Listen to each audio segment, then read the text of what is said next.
Orianger! Gods, it's good to see you. Would that our meeting were under happier circumstances. I judged the voice sufficient cause for concern even before you sent word of its effect on our comrade.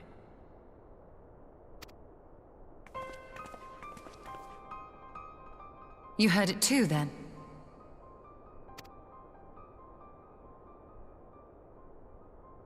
Aye.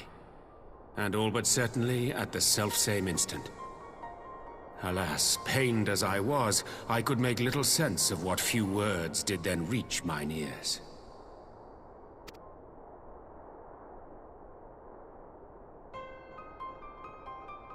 Who do you think is responsible? Could this be the Ascians doing?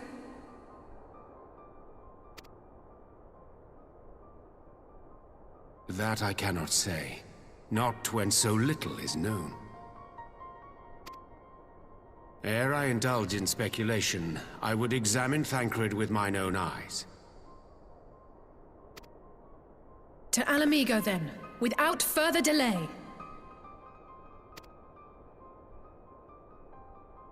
One other thing.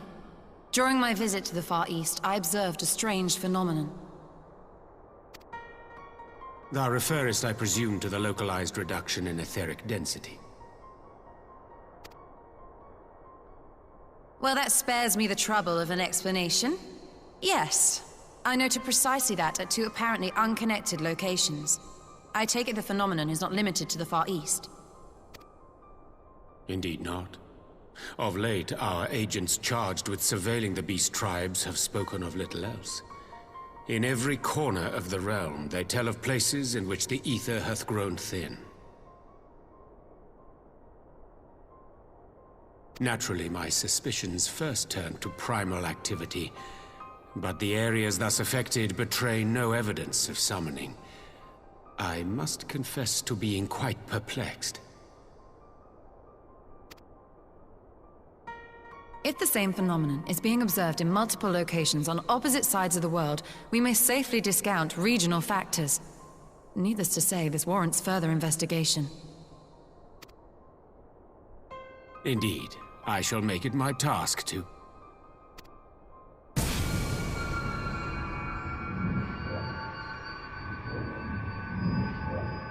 The voice. It calleth to me once more.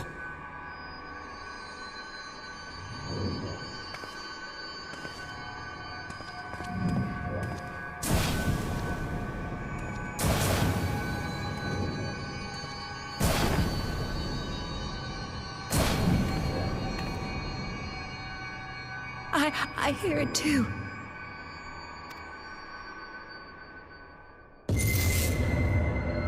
Only you. Only you. No! Ishtola! Orianger! Throw wide the gates.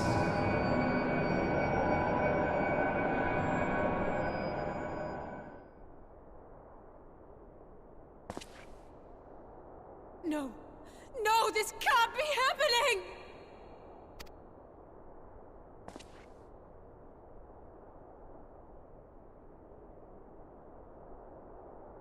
Y'shtola! Orianger! Open your eyes!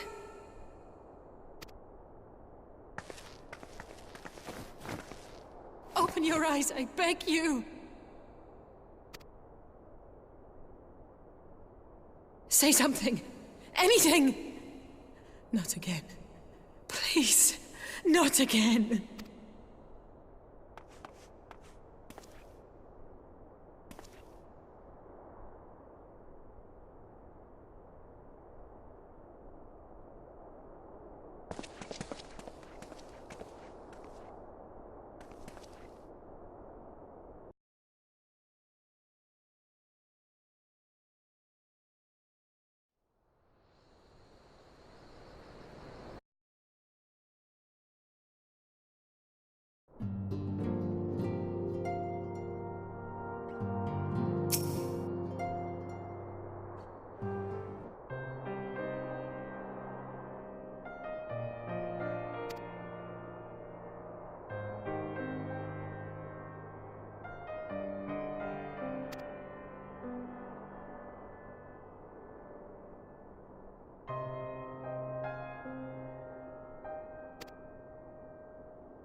Here he is, my lady.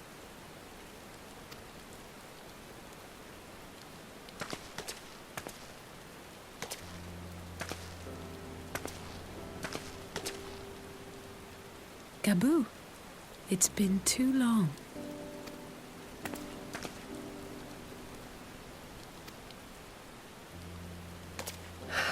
I'm afraid there's been no change.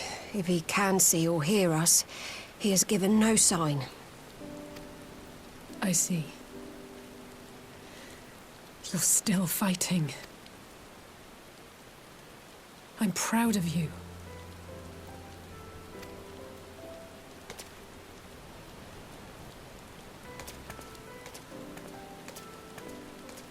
We promised that we would come and visit you together, didn't we? Alphino and I. I'm sorry that we haven't managed that yet. You know, with the three of us like this, does it not remind you of that night? Of the stars beyond count twinkling in the heavens? I was feeling pretty low back then. Powerless. But I knew that my brother was close by if I needed him, and that the others would be waiting for me back at the Rising Stones. Not like now.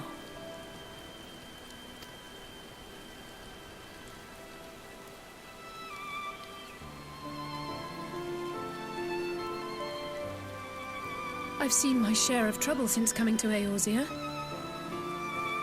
Been reminded again and again of my limitations, of how little I can change about this world.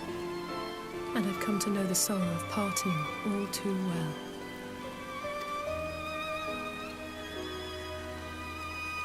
But to have the people I hold dear struck down before my eyes, and be powerless to help them, that I cannot bear.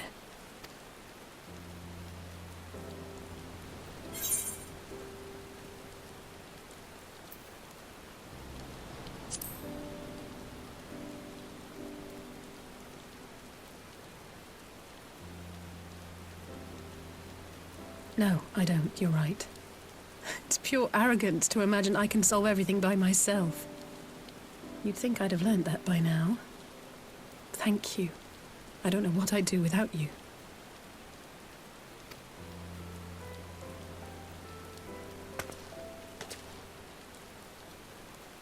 Well, that's more than enough brooding for one day.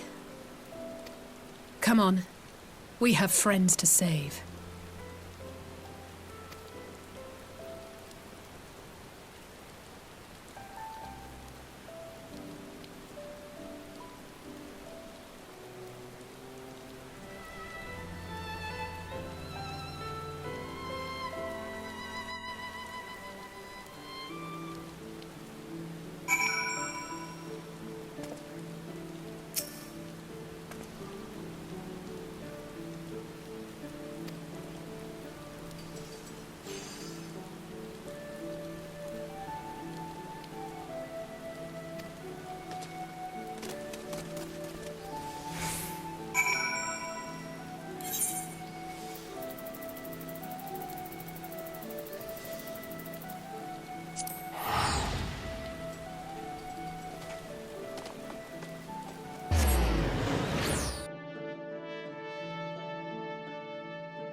The Populares no longer present an obstacle. Now is the time to bring the Empire's might to bear. A word from your Radiance is all it takes. But one word, and the Imperial army will fall upon Alamigo as a pack of bloodthirsty wolves and tear that feeble nation apart.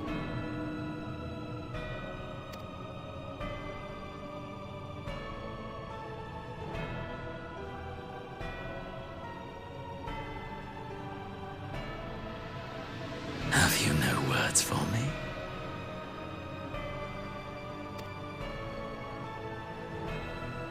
Despite the lengths I go to, an emissary playing the part of a fool. When first I took this face, I swore to use all of my knowledge, all of my power, to further the cause of the Empire. My deeds stand testament to my commitment.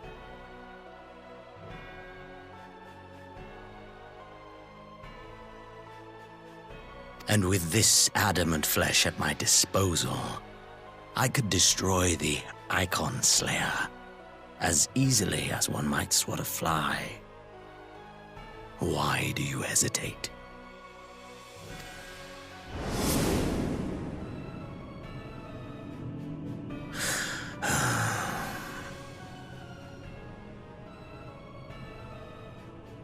Our enemy is resourceful.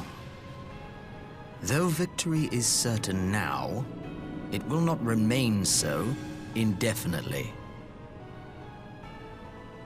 Deliberate if you must, but be quick about it. We'll speak again when you have unburdened yourself of doubt. Until then, I take my leave, Father.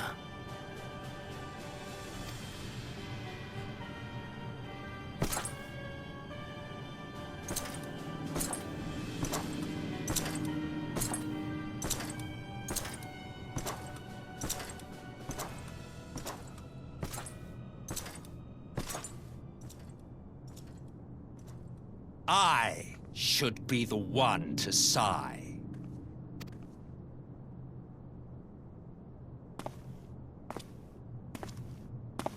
I played my part to perfection. I had earned my rest, and then, thanks to La Habrea's crowning act of idiocy, our favorite emissary sees fit to summon me back. Elidibus was ever a warrior. A most tiresome trait, would you not agree?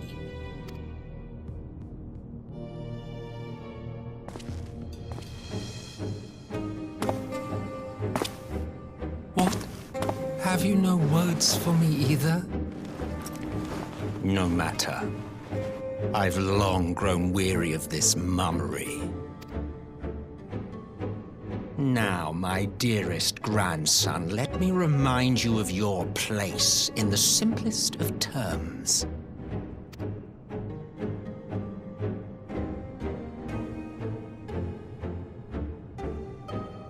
You do not make judgments, you administer them. Swiftly and to the letter. Naught else is your concern.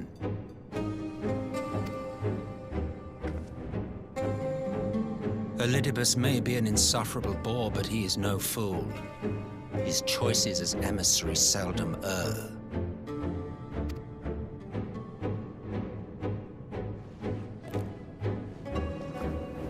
If aught threatens the balance twixt light and dark, it falls to you to remove it.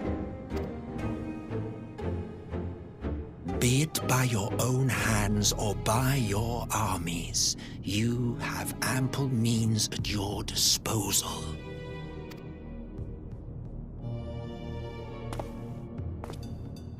That is why this empire exists, why I built it. Oh dear, have I touched a nerve? You always were an easy one to read. I pity you, I do. As they say, ignorance is bliss. And I know how much happier you would be not knowing the things you know.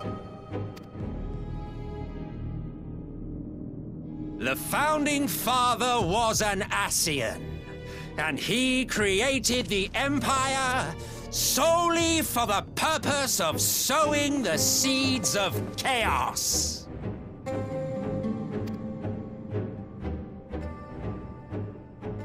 Don't take it personally. I merely do my duty.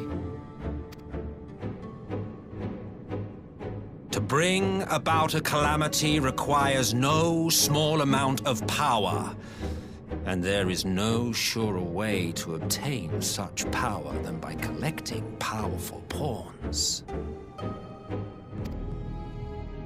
To that end, I have labored long and hard, and I must say I am quite pleased with my handiwork, paltry though it seems in comparison to Alag.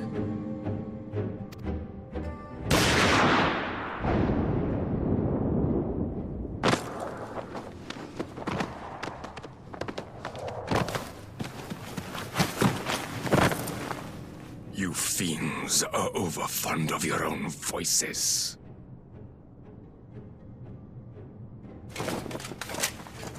Mark me, Ascian. Man is the master of his own destiny.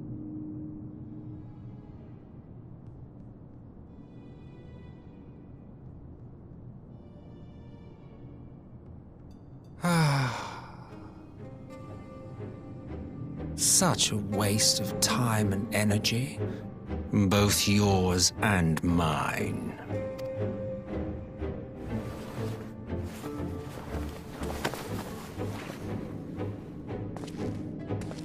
Lest you forget you are Emperor now. If you wish to spout drivel about man's destiny, save it for the masses. It will serve to give them a sense of purpose, and you pliant pieces for the game.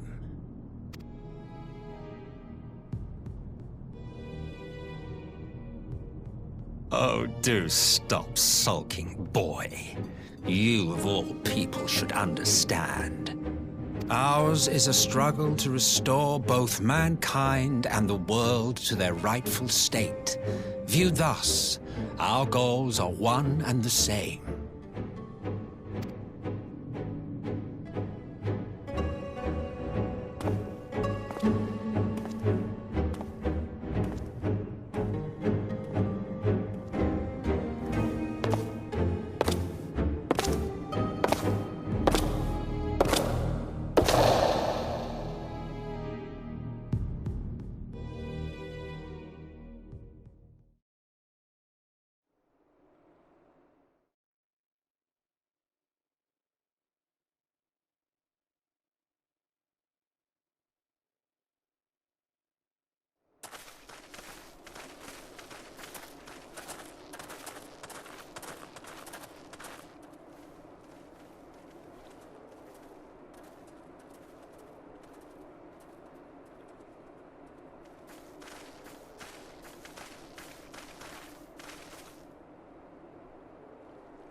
I'm glad you've come, though I'm afraid there's little in the way of good news.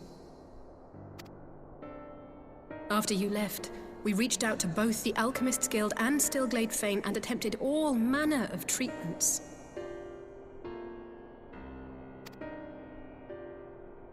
But the results were always the same. Whatever the answer is, it's not alchemy or conjuring.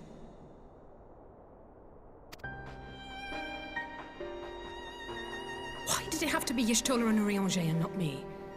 Out of all of us, they are the ones who could feasibly have solved this puzzle.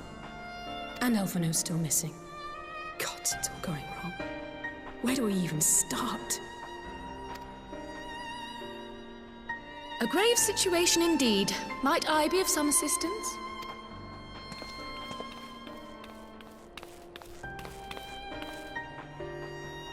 Cryle! I did not think you well enough to travel. When word reached me of the plight of our friends, I could not well stay away. As a fellow scion, not to mention your erstwhile mentor, this is one of those times you should feel free to call on me, regardless of my personal circumstances. Yes, I should have thought of that. Thank you for coming, Cryle. We would welcome your insight. And I should be happy to provide it. Now, what's this I hear about Alphino heading into Imperial territory? That boy always did have some funny ideas. Do you remember the speech he gave when he was accepted to the Studium?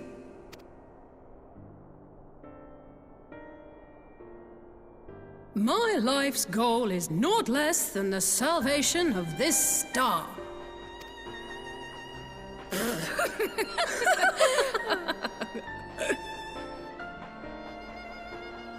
That particular grand pronouncement has been a source of great embarrassment to him, as you know.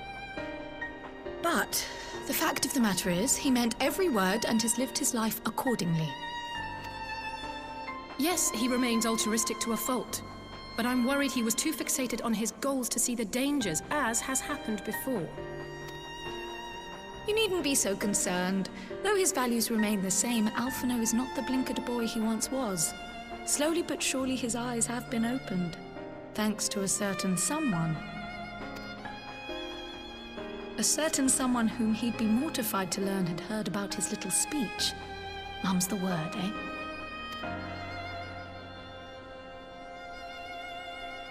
Right, I'd better have a look at our patients. They're in the infirmary, I assume. I'll need absolute quiet, so it would be best if I did this alone. If you'll excuse me.